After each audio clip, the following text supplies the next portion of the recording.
Au nom du Père et du Fils et du Saint-Esprit, ainsi soit-il. Notre Père qui êtes aux cieux, que votre nom soit sanctifié, que votre règne arrive, que votre volonté soit faite sur la terre comme au ciel. Donnez-nous aujourd'hui notre pain de chaque jour. Pardonnez-nous nos offenses, comme nous pardonnons à ceux qui nous ont offensés. Et ne nous laissez pas succomber à la tentation, mais délivrez-nous du mal, ainsi soit-il. Saint Pie X, au nom du Père et du Fils et du Saint-Esprit, ainsi soit-il. Alors, nous continuons l'encyclique Vehementernos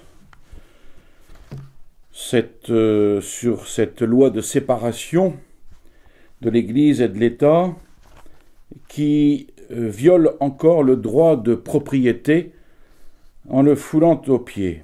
Contrairement à toute justice, elle dépouille cette Église d'une grande partie d'un patrimoine qui lui appartient, à des titres aussi multiples que sacrés.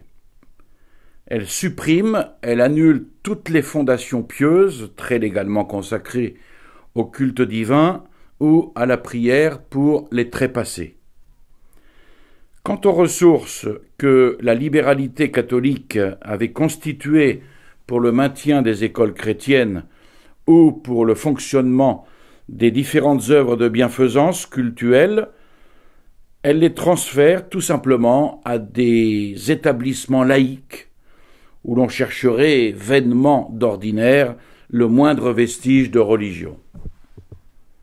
En quoi elle ne viole pas seulement les droits de l'Église, mais encore la volonté formelle, explicite des donateurs et des testateurs. Donc, au mépris de tous les droits, la loi déclare propriété de l'État. La loi déclare propriété de l'État, des départements ou des communes, tous les édifices ecclésiastiques antérieurs au concordat. Et si la loi en concède l'usage, indéfini et gratuit, aux associations cultuelles, elle entoure cette concession de tant et de telles réserves qu'en réalité elle laisse au pouvoir public la liberté d'en disposer. Il y a lieu de craindre, de plus, en ce qui concerne la sainteté de ces temples, qui sont des asiles augustes de la majesté divine, à cause de leurs souvenirs, il y a lieu de craindre, en ce qui concerne la sainteté de ces temples, à la piété du peuple français. Et ils sont certainement en danger, s'ils tombent entre des mains laïques, en danger d'être profanés. Quand la loi, supprimant le budget des cultes, exonère ensuite l'État de l'obligation de pourvoir aux dépenses cultuelles, en même temps, elle viole un engagement contracté dans une convention diplomatique et elle blesse très gravement la justice. Sur ce point, donc, aucun doute n'est possible. Et les documents historiques eux-mêmes en témoignent de la façon la plus claire. Si le gouvernement français assuma dans le concordat la charge d'assurer aux membres du clergé un traitement qui leur permit de pourvoir d'une façon convenable à leur entretien et à celui du culte religieux, il ne fit point cela à titre de concession gratuite. Il s'y obligea, à titre de dédommagement partiel, au moins, vis-à-vis de l'Église, dont l'État s'était approprié les biens pendant la première Révolution.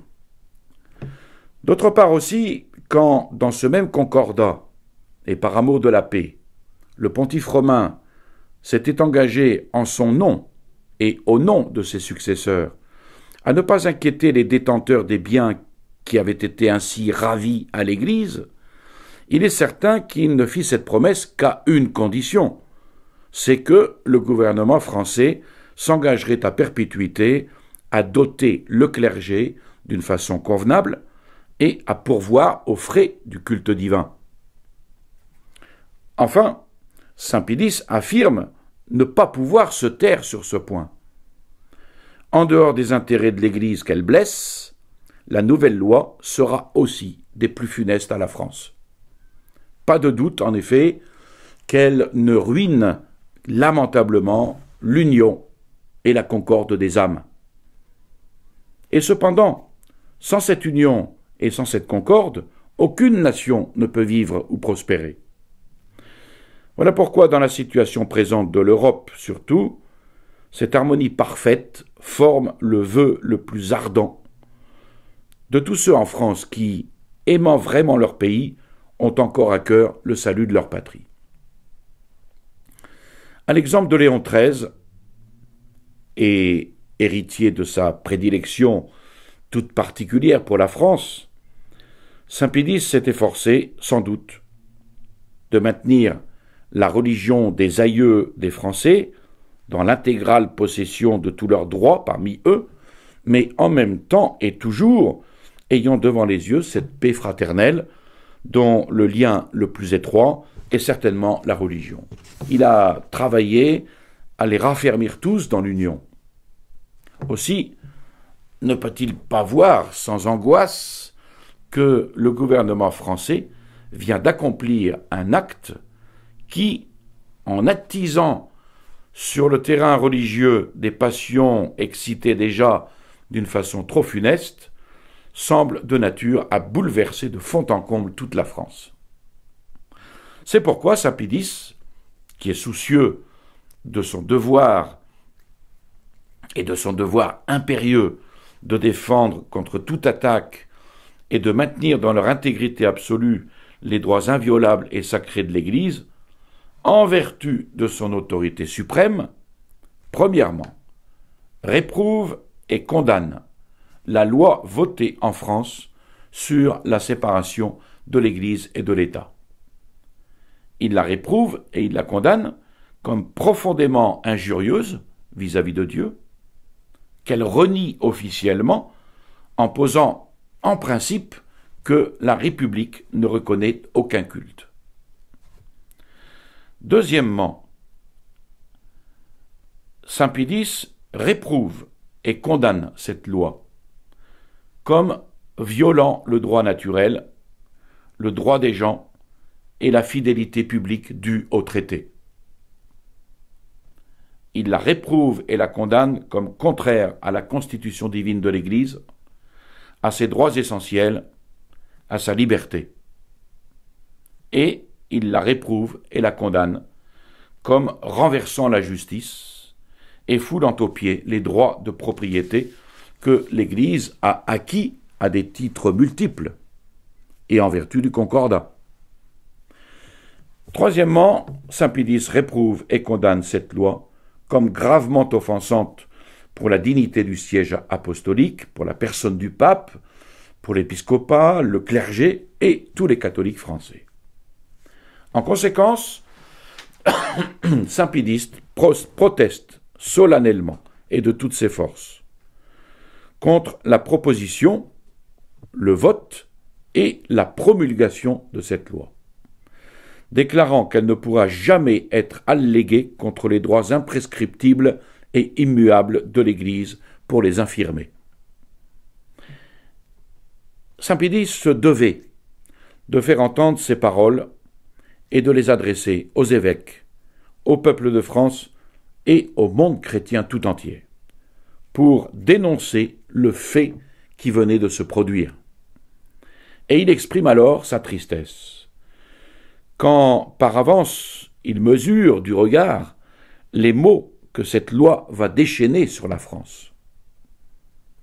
Et elle l'émeut plus profondément encore la pensée des peines, des souffrances, des tribulations de tout genre qui vont incomber à l'épiscopat et au clergé. Mais, pour se garder au milieu de sollicitudes si accablantes, pour se garder de toute affliction excessive, pour se garder de tous les découragements, il y a le recours à la providence divine. Et l'espérance, une espérance 1000 fois vérifiée, que jamais Jésus-Christ n'abandonnera son Église, ni ne la privera de son indéfectible appui. Donc, pour cela, Saint Pédis dit n'éprouver la moindre crainte pour son Église. Parce que sa force, son immuable stabilité sont divines. Et l'expérience des siècles l'a d'ailleurs démontré victorieusement. Personne n'ignore en effet les calamités innombrables et plus terribles les unes que les autres qui ont fondu sur elle pendant cette longue durée. Et là où toute institution humaine eût dû nécessairement s'écrouler, l'Église a toujours puisé dans ces épreuves une force plus vigoureuse, et une plus opulente fécondité. Quant aux lois de persécution dirigées contre elle, l'histoire nous l'enseigne. Forgées par la haine, elles finissent toujours par être abrogées avec sagesse quand devient manifeste le préjudice qui en découle pour les États. Alors, en attendant ce jour, et aussi longtemps que durera une persécution oppressive, revêtus des armes de lumière, les enfants de l'Église doivent agir de toute leur force pour la vérité, pour la justice, et c'est leur devoir aujourd'hui plus que jamais. Dans ces saintes luttes, aux évêques, qui doivent être les maîtres et les guides de tous les autres, il leur demande d'apporter toute l'ardeur d'un zèle vigilant, infatigable, tel que de tout temps l'épiscopat français a fourni des preuves connues de tous. Voilà ce que nos évêques aujourd'hui devraient relire.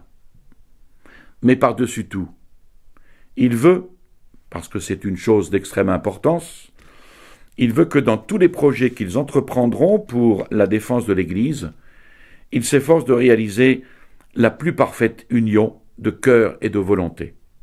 Et il leur promet de leur adresser, en temps opportun, des instructions pratiques pour qu'elles leur soient une règle de conduite sûre au milieu des grandes difficultés de l'heure présente.